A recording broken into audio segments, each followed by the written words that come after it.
Hello. This time I'm just going to cover sort of a catch up on the things I've been doing over the last couple of weeks. Just little bits, little projects, little repair jobs, little improvements, just generally things around the workshop. See if you might pick up on some ideas that you might want, maybe even something you see that I show you that you might want me to run a video of that normally I wouldn't do, and I can do that for you. But generally, just to bring you up to speed of what's been going on. Firstly, I've been concentrating a lot on, as you've seen, I did the floating blade guard, so I'm focusing a lot on the safety aspect of cutting wood around the saw table, because as you know it's used a lot, and cutting fine things, it can be quite dangerous at times, especially if you've got to have the blade off. So I've been thinking about cutting blocks, and the first thing I came up with was a little sledge that I run on my rip fence. Slides quite nicely, and it keeps my hands well away from all the work. The blade being there, I want to cut something 6mm, say, or 9mm is the minimum actually for this one, although the way I've made it is it's timber cheeks, so if I want to go down to 6mm it'll cut this as well, so it's not going to stop me doing it, just I might have to make a new faceplate for it. But all it is, a bit of 3/4 ply, a top plate that runs on top of the rip fence, a guide plate that sits on the back and keeps things stable, and then the front plate, which is just 9mm ply. Now we've got the back here, the ripping, the pushing part of it, like a push stick, but if you've got timbers that are smaller than that, they're going to kick up at the top when they hit the back of the blade. So I've made this little bit here that just slides up and down and will set against it. It just keeps the nose of it down. On the underside, I've put a piece of plywood with Formica on it. It's good hard slippy surface, so it will skate on top of that rip fence. As you can see, no resistance at all to it.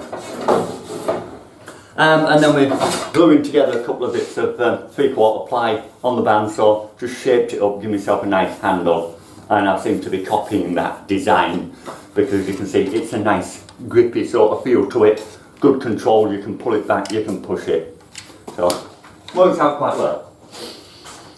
To go with that, I made this one just a piece of wood with an handle on it, that's all it is really, a little bit of a back piece there. And the idea is this just sits on the wood and it's sacrificial, the whole thing, apart from the handle, I want to keep that. The rest of it, you just make sure the blade is always set to come through the work like you need it to, but not right the way through, so it's going to come through your push block as well. And as you can see, for example, a piece of wood, I want to cut that through there, I can just literally pull that on and push it through. I'm well safe. The blade, you can see I've used it a couple of times, does cut through it, but not enough to matter. And if you're a little bit wary of that, double thickness it. In time, I can knock this back block off and put another one on. Everything is glued together, there's no metal objects in there at all. So if anything, wherever the blade goes through, it's not going to cause any problems because it's not going to hit anything metal. Then I did a mitre gauge, very simple. I had a spare protractor section, so I just made a slide to go into the runner on the table and fitted it on. Nothing technical about that.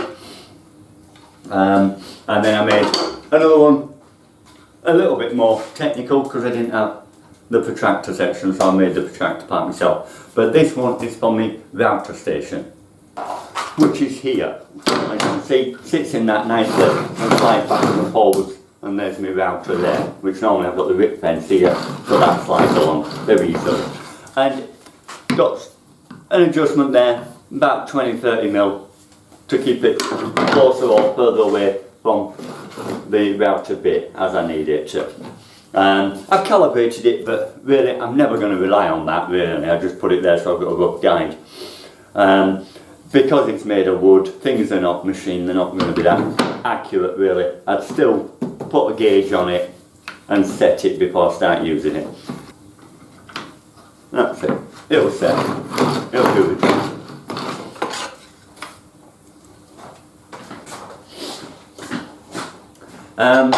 And then for jointing, I made a little kerf gauge. You've probably seen them several times on different people's channels. The only difference I made with this one is normally people will have these, I forget exactly how it is to do it. They cut this to give you the gauge, and then they cut that. What I did was I pushed it right in and cut it, because mine can go much further beyond, so that I can turn it round and do a much bigger one.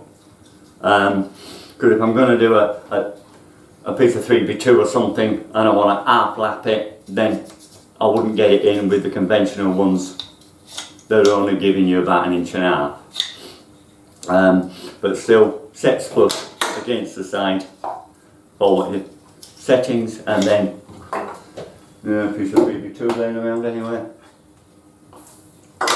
Little piece of stock, set it into what you want. You see, won't go in. Even something as small as that won't go in. Turn it around, no problem. Set it as you want it, lock it off.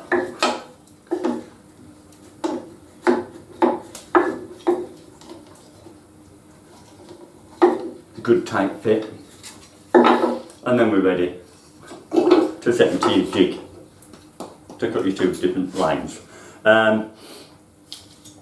Very simple thing to make. I've used a bank lock thread, which is just a brass threaded item that you drill a hole and hammer it in, and it gives you an M8 thread, so you can just put your handle straight into it. Yeah. Simple idea. Then the next thing I did was following a bit of a disaster. On this saw table, I get with it on the mitering side this contraption which works really good but takes a bit of setting up. You've actually got to screw these bits into the table each time you want to do it, which if you want to quickly miter something, it can become a little bit laborious setting all that up, and then you release your table and you've got it set like so. It's okay, it's got a repeater stop there, and it gives you your angles, which is accurate that way. The only thing about the angles is it's going the wrong way for my liking. I like to be nose forward when I'm cutting an angle, but that's something we'll come on to later. On this, what they've done is replace one of these, either one, with a clamp.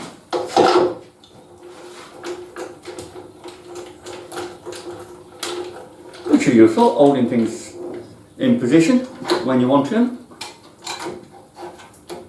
Simple like that. And it locks your wood down. Bit of wood.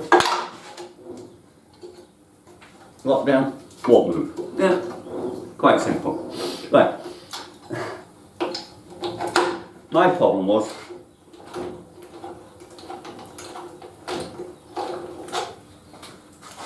this part of it, as you can see, is wood. Broke on me. It wasn't wood, it was cast alloy. I'm trying to look around and see if I've got the bits, but I don't have to show you. Made by Jet, which is a good company for saw tables. I'm quite surprised, but it just literally, as I clamped that down, it just cracked. To get a replacement, they come from America. It was going to take me some 3 or 4 months to get one, and I didn't want to wait that long. Also, it's quite expensive. So, a bit of oak.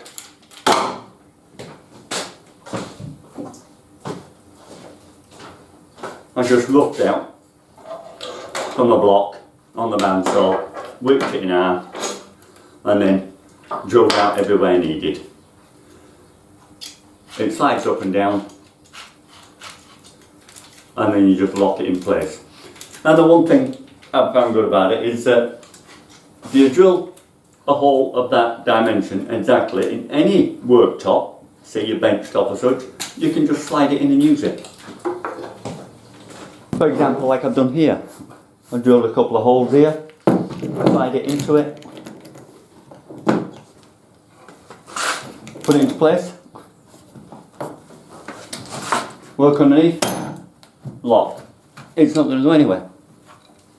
Ideal, very quick, simple way of fastening things to your bench.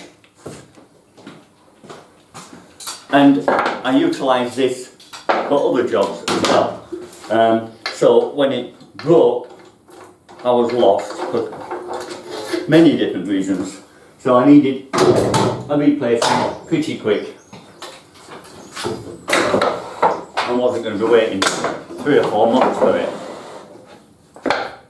And saved me some money as well. Another little thing that I did, keeping partly on the same subject, was I knocked up a quick slate for ripping. There we have it, quick little slate just for ripping, nothing fancy, bit of 3x2 board, protect at the back there so that once I pass the work, the blade's still away from me. And then I drilled a hole in it, and I've got a clamp for it as well. Very versatile tool. Now the slate, also a little extension. Because of the type of board, gives me an extension. No fancy fastenings. It's just a Hydrolock system. I didn't make it in the workshop. The boards that I fit as part of my job come with this locking system to put the boards together. It's a backroom material. So I just figured when I'm making the sled to incorporate a piece of it just to extend.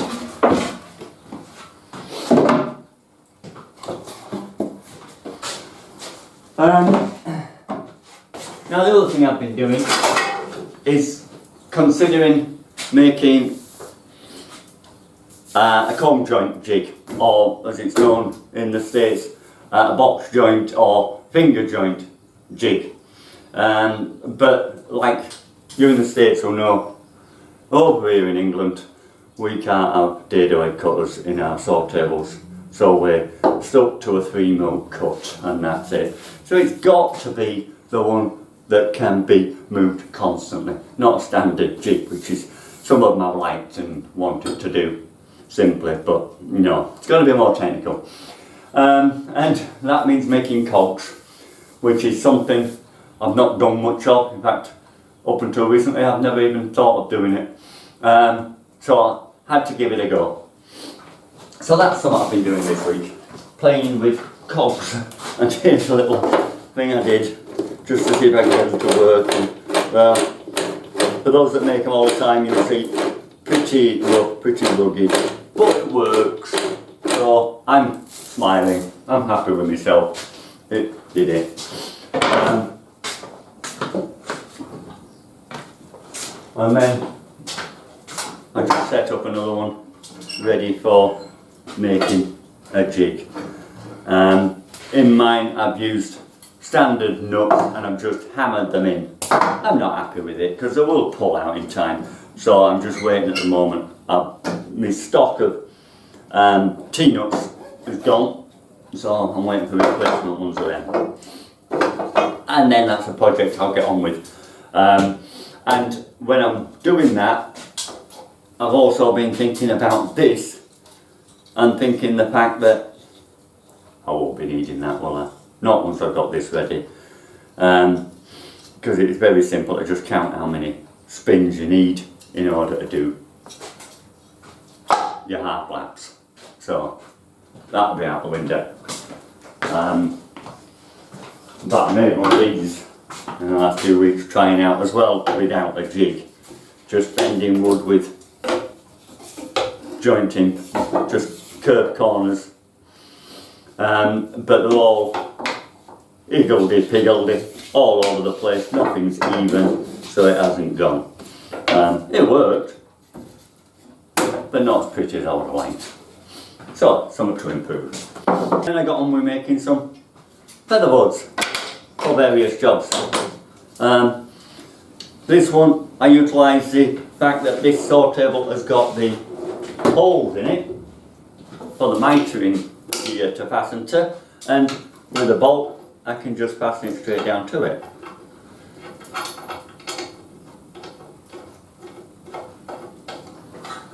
As simple as that. Set it to where I want it and lock it in place. Perfect. Made a few of them, but again they're accurate because I made a jig for it. But it would have been much easier if I'd have had the comb joint jig set up.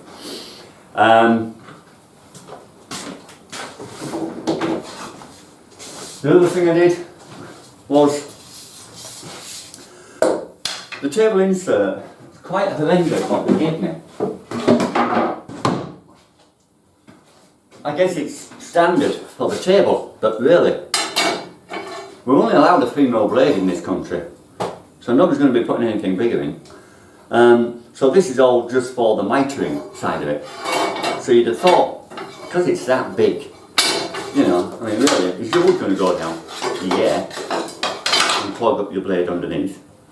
So it would have been nice for them to have given us a standard one, and then one for tilting your blade. Might be 2 screws and a bit of an awkwardness to swap them over. But if you've seen the amount of times I've had to shut the saw quick, take it off and dig out pieces of wood that have gone in there, that sometimes you get hardwood in there and it'll stop your blades turning. So it's a lot more work having to get these bits back out than it ever would be just quickly swapping that over. When you know you're not going to be doing any bevel cuts, you just keep that one in. Anyway, I made a couple of them. This one, just 9mm, was too small, too thin, and I didn't want to do packing up. This one was absolutely perfect, and it's a piece of the Formica board, so it's got a nice slippy surface, good hard wearing. That's another little thing.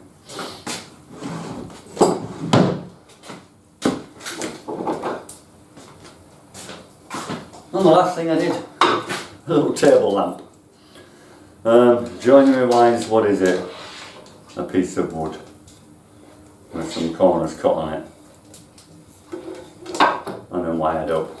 The light itself, that's a bit off of one light, this is a bit off of another light, and I cut the wire off of something else. They makes a nice little reading light.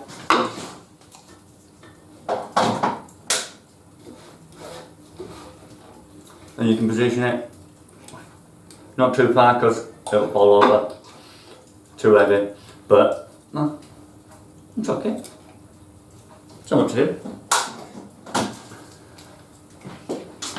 Now one of the other jobs, this was quite an important one, was the bandsaw. 2 issues. One, it's dark area. So I just very quickly made up a little light. It's nothing special. Starting off, we've got here a vacuum cleaner handle for your hose. That's a bit of rainwater pipe. Inside, I've got a fitting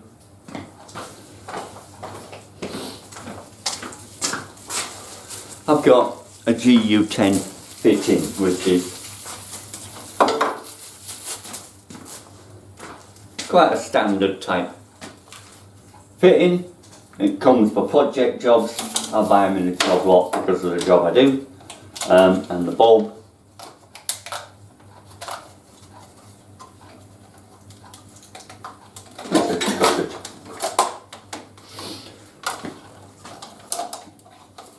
And the bulb just comes out like that, bayonet fitting into it, like so.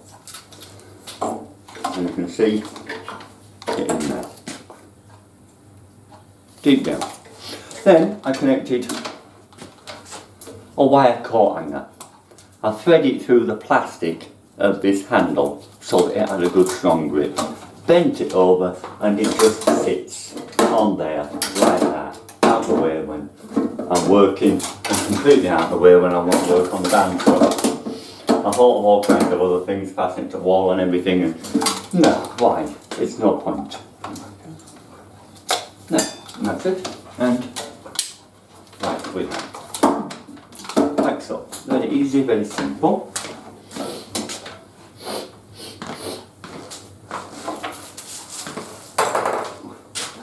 And that gives me perfect light for what I want. Exactly where I need it. So I can see that blade absolutely perfectly now. Good white light on a white surface. And it's not in my way. If I'm doing wood that's too big, I can move it. I can re-angle it. Send it any which way I want. It can always be out of my way easily. Now the other problem was, I don't know if you've seen me use this for cutting circles before. I think a couple of videos cover it, where I actually have a peg. You drill a hole in the wood first, and then shove the peg through and into the hole. But when you've got a big lump of bloody wood covering over the hole, trying to find it and work out which one it is damn difficult.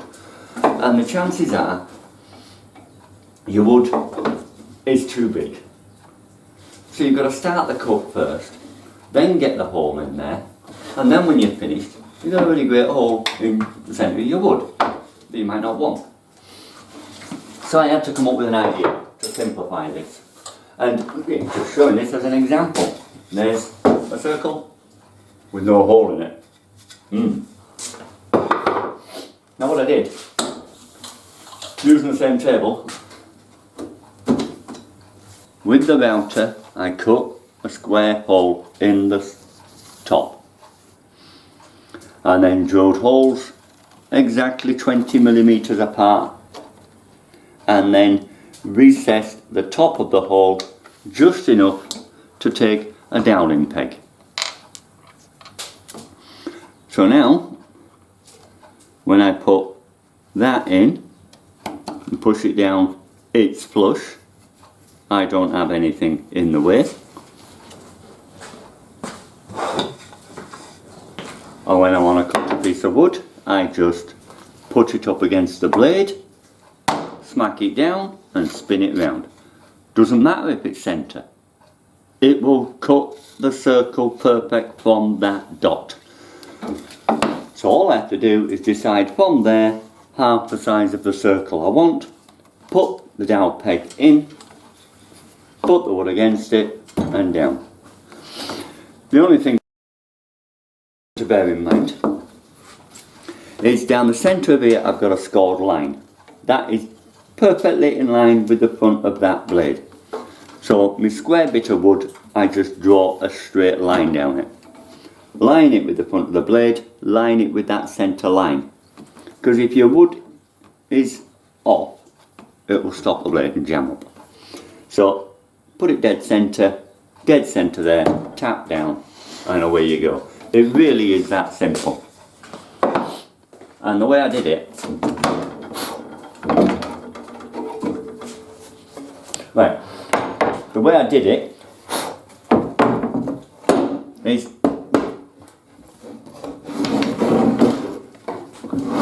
routed out the slot so that I had one depth there and another depth going straight the way through.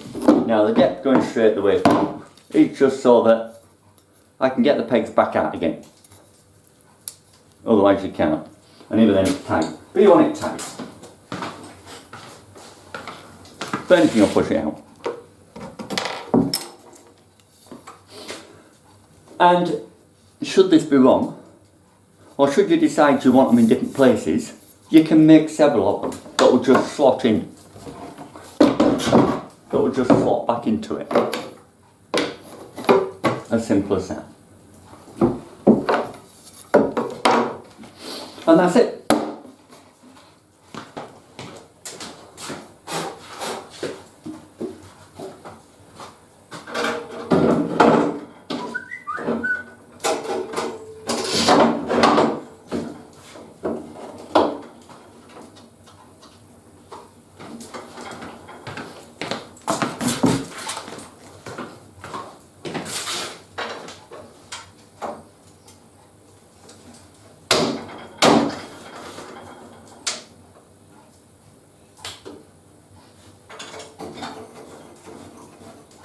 Okay, well I guess that's about all we've got time for today.